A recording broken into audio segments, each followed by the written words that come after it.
એક વેપારી દરરોજના 50ના ભાવથી ફળની પેટી ખરીદે છે. 2014નો દાખલો છે, નવેમ્બરનો. 50ના ભાવથી ફળની પેટી ખરીદે છે, એટલે ખરીદ કિંમત કેટલી થઈ?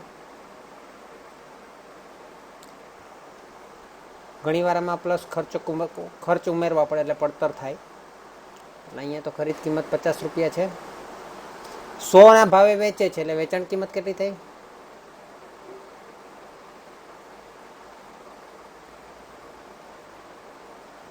સો. એટલે નફો કેટલો થાય? નોર્મલ સામાન્ય નફો 50 થાય. દિવસના અંતે ન વેચાયેલી પેટી બીજા દિવસે 30ના ભાવે નિકાલ કરે છે. 30ના ભાવે નિકાલ કરે છે તો 100 રૂપિયા વેચાણ કિંમત છે.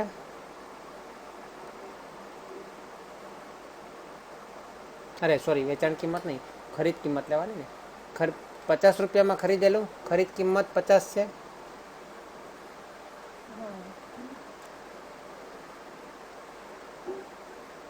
અને 30ના ભાવે નિકાલ કરે છે, એટલે વેચાણ કિંમત એટલે કે નિકાલ કિંમત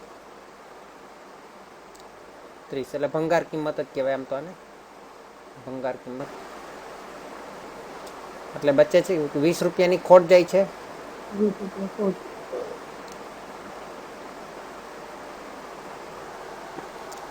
ભૂતકાળમાં તેનું દરરોજનું વેચાણ 25 થી 28 પેટીનું છે. 240 દિવસોની વેચાણની નોંધ નીચે મુજબ છે. એટલે આની અંદર છે ને પેલું અછતને કારણે થતું નુકસાન આપેલું નથી, એટલે તમારે જમણી બાજુમાં કોઈ માઇનસ થશે નહીં. વેચાયેલી પેટી એટલે આપણે સમજીએ માંગ, અને આ બાજુ લખીએ સ્ટોક. 25, 26, 27, 28.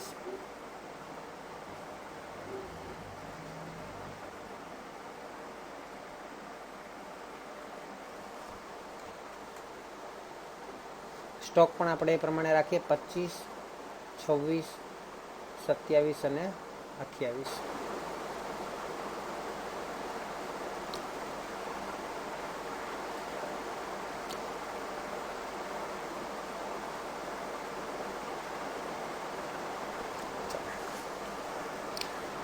તો 25નો સ્ટોક હોય ને 25 વેચાઈ જાય તો કેટલો નફો થાય? સામાન્ય નફો, એકમ દીઠ સામાન્ય નફો 50, એને ગુણ્યા 25 કરો એટલે કેટલા થશે? 1250 આઈ થિંક. બોલો કેટલા આવે છે? 1250. હવે આમાં જો આની અંદર સ્ટોકની અંદર ઘટાડો એક એકમનો વધારો છે, અને માંગમાં પણ એક એકમનો વધારો છે. પહેલામાં 10 એકમનો હતો એટલે આપણે 10 વડે ગુણેલું હતું.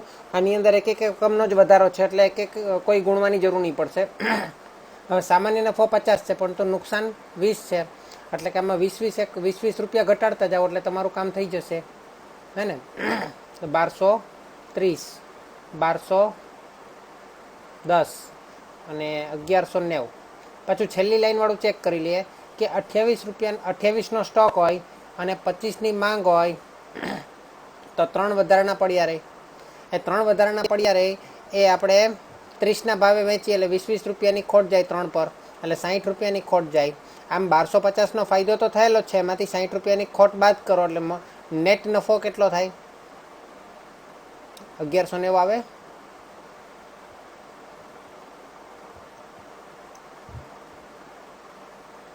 -1250 -60.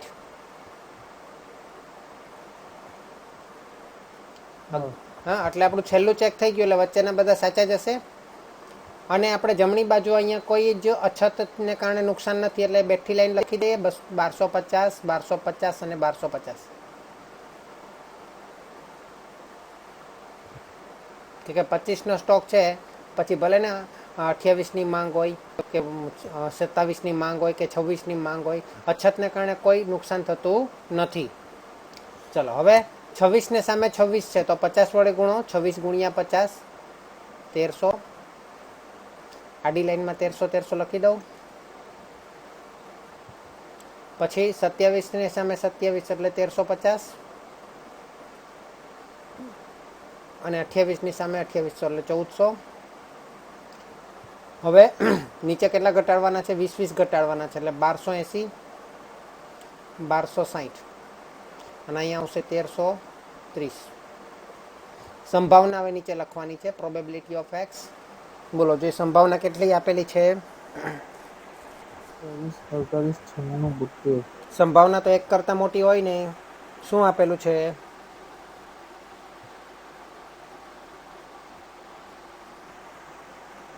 શું આપેલું છે?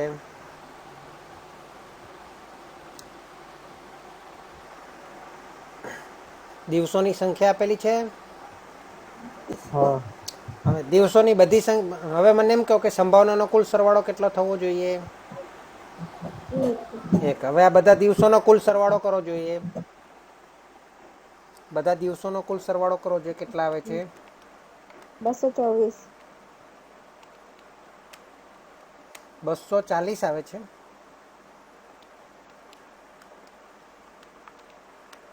શું કર્યું તમે? 24 + 48 + 96 + 72 એટલે કુલ સરવાળો 72 એટલે 240. 240ના છેદમાં 240 કરો એટલે 1 થાય. હા, એટલે આ બધાને 240 વડે ભાગો એટલે સંભાવના મળશે 24 / 240 એટલે 0.1. પછી 48 / 240 એટલે 0.2. પછી 96 / 240 એટલે 0.4. અને 0.3 હશે કદાચ. હા, 0.3. કારણ કે સરવાળો થવો જોઈએ ને. હા. 72 / 240. ચલો, હવે આપણને શું કરવાનું? EOL કરવાનું છે કે EVPI કરવાનું છે? સંપૂર્ણ માહિતીનું અપેક્ષિત મૂલ્ય એટલે EVPI શોધવાનું છે. અને EVPI ને EOL નો જવાબ તો સરખો જ આવવાનો છે. ચલો, પહેલા EMV શોધવું પડશે. એના માટે EMV કોષ્ટક બનાવીએ સંભાવના સાથે ગુણીને. 25, 26, 27, 28, 25, 26, 27, 28. ચલો, 0.1 સાથે બધાને ગુણો એટલે 0 0 ઉડી જશે. 125, 123, 121 અને 119. 0.2 એટલે 2 વડે ગુણો, 0 કાઢો. 125 દુ 250, 130 દુ 260, 128 દુ 256 અને 126 દુ 252. આમાં 0.4 એટલે 4 વડે ગુણો, 0 કાઢો. 125 ચોકું 500, 130 ચોકું 520, 135 ચોકું 54, 540 અને 13 ચોકું 52 અને 3 તરી 9, 3 ચોક 12, 532. 532. ઓકે, ચલો. પછી 0.3 3 વડે ગુણવાનું છે. 125 તરી 375, 13 તરી 39, 13 તરી 39 ને 15 એટલે 405. ભાઈ ભૂલ હોય તો કહેજો. 14 તરી 42, 420.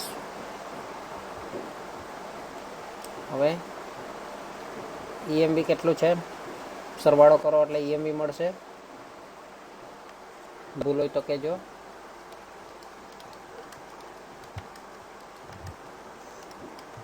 $1250,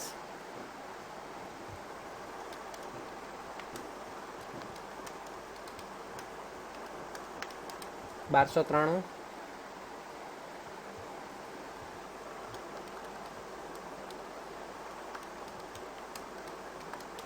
$1322,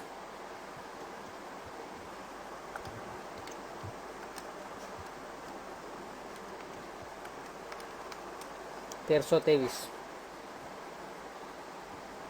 ચલો, મેક્સિમમ કયું છે? 302 નહીં આવે? કઈ? પેલો પણ 405 છે ને? હા, તો 1302 આવે. 1302 આવે છે. 101 હા 1302 101 અહીંયા 121 છે મારી અક્ષરમાં થોડો પ્રોબ્લેમ રહી છે મારો હા ઓકે સોરી એટલે 1322 જ છે પેલું શું છે કે પેલો ડિજિટલ પેડ પર લખવાનું ને એટલે થોડું હા ચલો તો 1323 આપણું ઈએમબી આવ્યું મેક્સિમમ ઈએમબી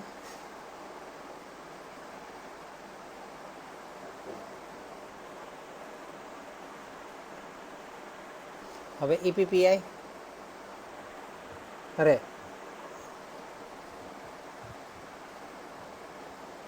ચલો ઈપીપીઆઈ બરાબર આમાં પહેલામાં સૌથી મોટું કયું છે 125 પછી 260 પછી 540 પ્લસ 420 કેટલું આવ્યું 1345 આવે છે ચલો ઈવીપીઆઈ બરાબર ઈપીપીઆઈ માઇનસ ઈએમવી 1345 માઇનસ 1323 22